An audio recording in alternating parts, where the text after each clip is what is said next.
It turned out this city called Strange Town was actually named Flats Lagoon.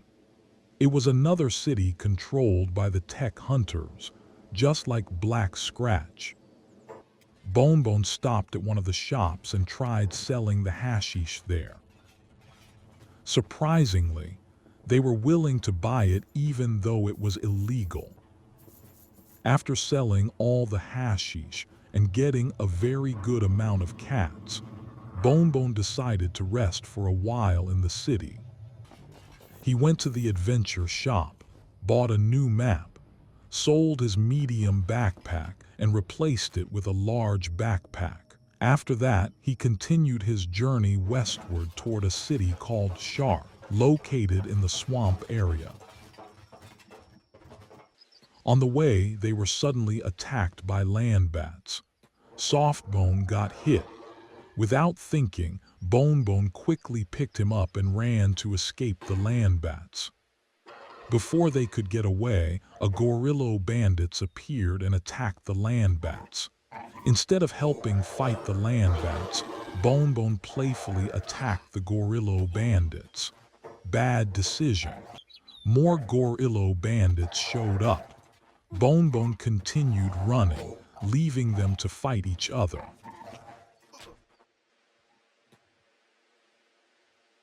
Another group came. With no other choice, Bonebone and Softbone had to fight.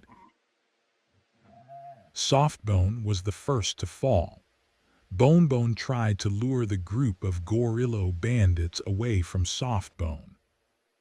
He couldn't hold back their attacks for long and eventually fell too. Softbone woke up from being unconscious and ran away from Bonebone position, but he soon fell as well. Bonebone woke up, treated his wounds, and tried to escape again.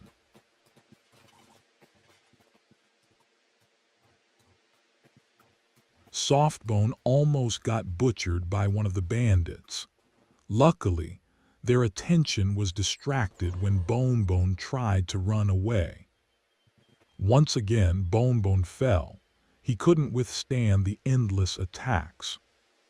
Both Bonebone and Softbone lay helpless on the ground. Luckily, the bandits' attention was drawn away by another fight nearby. As soon as Bonebone regained consciousness, he quickly ran to Softbone, picked him up, and fled from the area. Luckily, in the middle of their escape, they ran into a Western Hive Caravan. They forced Bonebone to buy a lantern for 2,500 cats.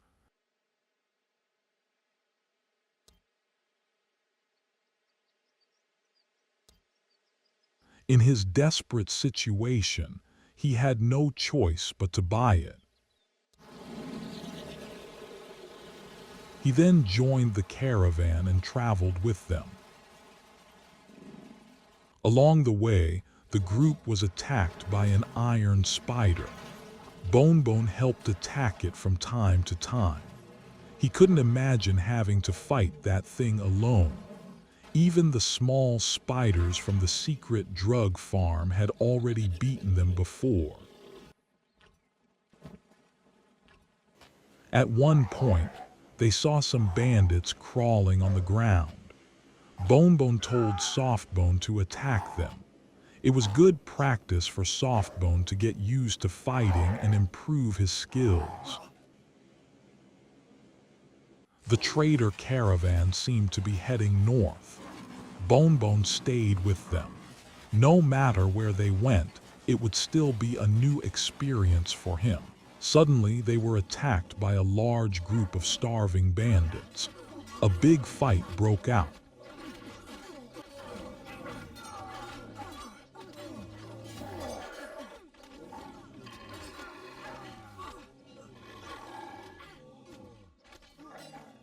After finishing the starving bandits, big things came and attacked.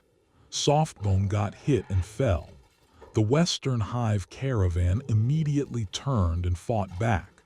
This caravan was clearly not an ordinary group. They could handle wave after wave of attacks.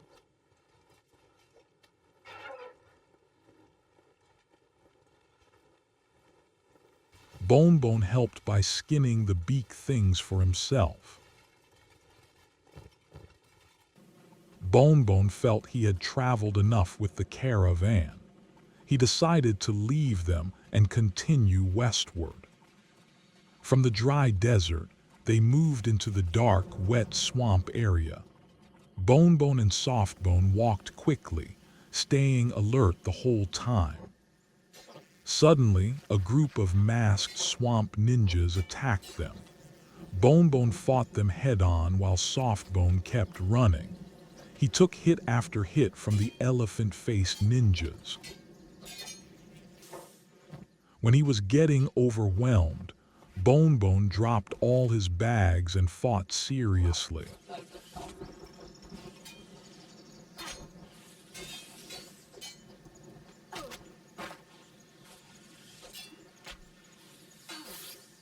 One ninja fell. Bonebone grew more confident and swung his fragment axe harder.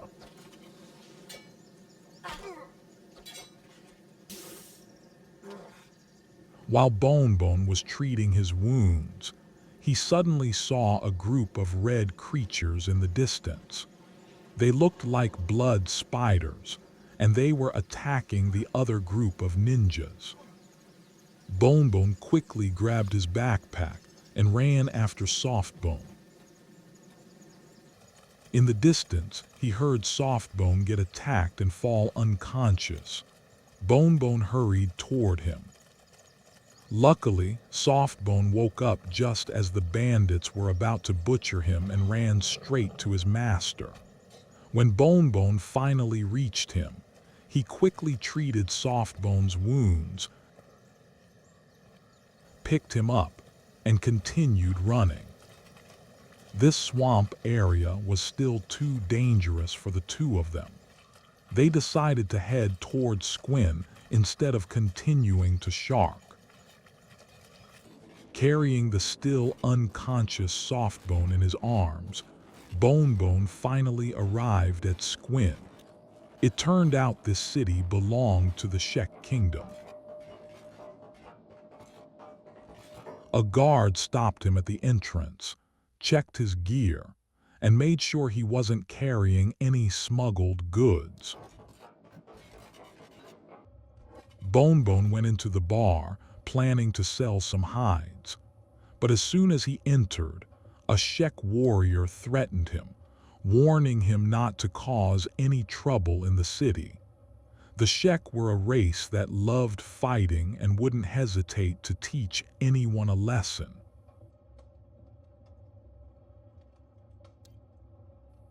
Outside, Bonebone saw some people carrying another person into a building. He followed them. It turned out to be a prison, just like the one he had seen in Shobatai. After he felt he had seen enough, Bonebone continued his journey northward. As night fell, Bonebone and Softbone arrived at the hub. Most of the city was nothing but ruins and broken buildings. It turned out there was a thieves' guild here too. Remembering their invitation back in Shobatai, Bonebone decided to join them this time.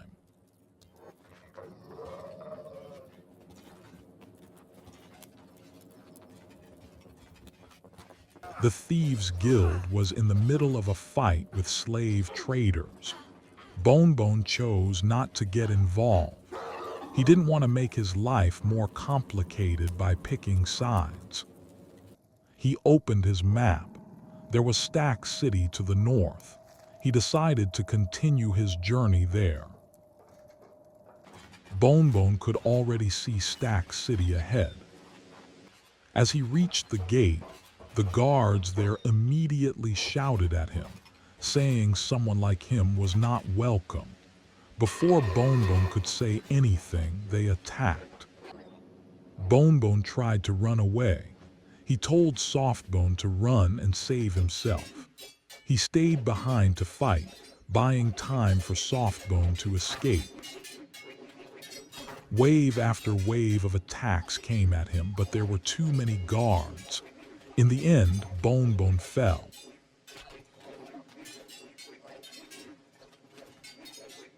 One of the guards carried him away to prison.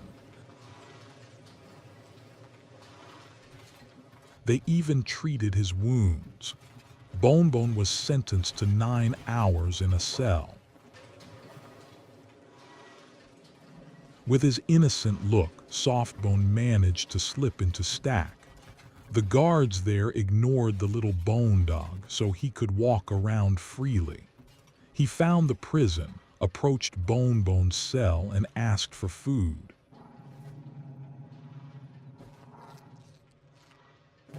After being fed, Softbone ran off happily. When his 9 hours were up, Bonebone was finally released. He tried to enter the bar, but before he could even speak, the barman shouted at him to get out. This city clearly did not welcome him. Bonebone decided to leave Stack, but he hadn't gone far from the gate when the guards attacked him again. He fought back. He knew he would lose, but this was a chance to train his fighting skills.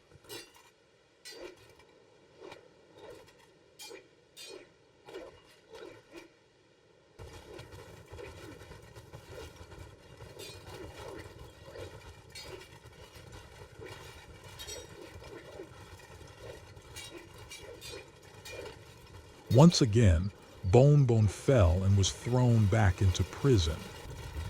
When he woke up, he realized his fragment axe had been taken away. He no longer had any weapon. Bonebone wondered what the guards here really wanted. They released him from prison but wouldn't let him leave the city safely. It felt like they were just playing with prisoners, using them as training dummies. If they could use prisoners for training, then Bonebone could do the same to the guards. He started training his lockpicking skill again, moving from one cell to another. Eventually, he ended up right behind one of the guards. He used that moment to practice his assassination skill. Even though he failed, the guard didn't react at all.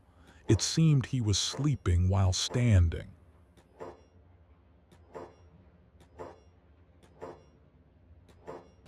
Sometimes Bonebone deliberately ran in front of the guards to start a fight.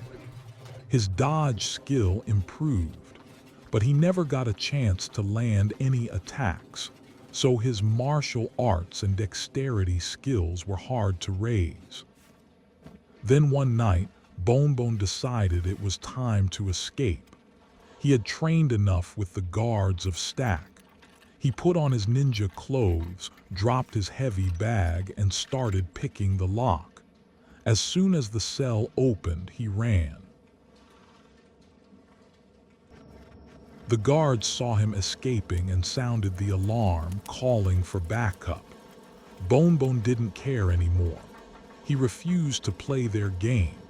He kept running, following Softbone's scent through the night. With a full stomach, Softbone left Stack, leaving his master locked up in prison. On his way, he ran into a group of bandits. They chased him as he ran through the dark night.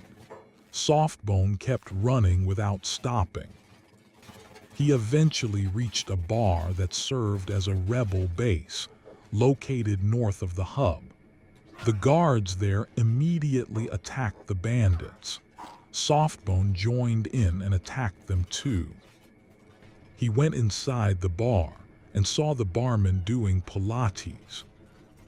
Not long after, the bandits burst into the bar and attacked wildly. A fierce fight broke out. Softbone bit and scratched at the bandits with everything he had. After the bandits were defeated, Softbone continued his journey. He kept running north with the bandits still following him. They crossed through thick fog and the pitch-black night. Finally, he arrived at a city called Mongrel. Just before dawn, Softbone tried to leave the city. He saw a group of blue hive and approached them, wanting to play.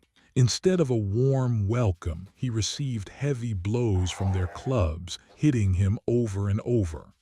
Softbone panicked and tried to run back to Mongrel, but a club struck him hard on the head and he fell unconscious. When he woke up, Softbone realized the harsh truth. Not everyone found him cute and lovable. Filled with anger, he attacked the fogmen who had beaten him. He fought back for what they had done to him. Softbone fell, got up again, attacked once more and fell again. This cycle repeated, making him stronger with every hit he took and every strike he delivered. He ignored the blood flowing from his head.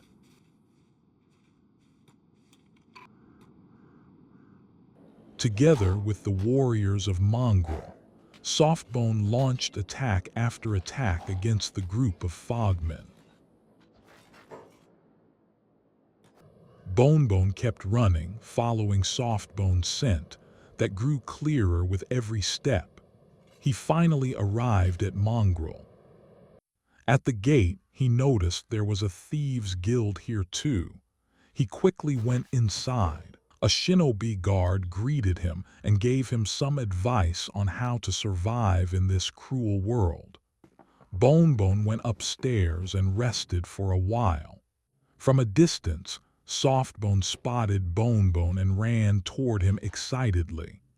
Just as Bonebone closed his eyes, he heard footsteps approaching.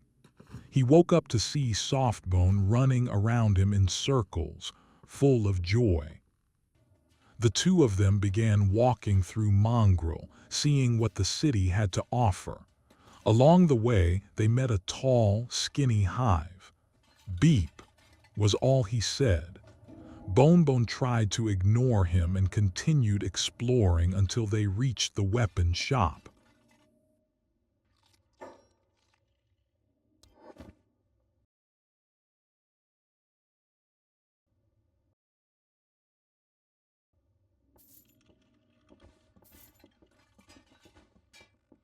He looked at the weapons and decided to buy a moon cleaver. It seemed like a good fit for him. As he was about to leave the shop, he saw the skinny hive again. Bonebone asked what he wanted.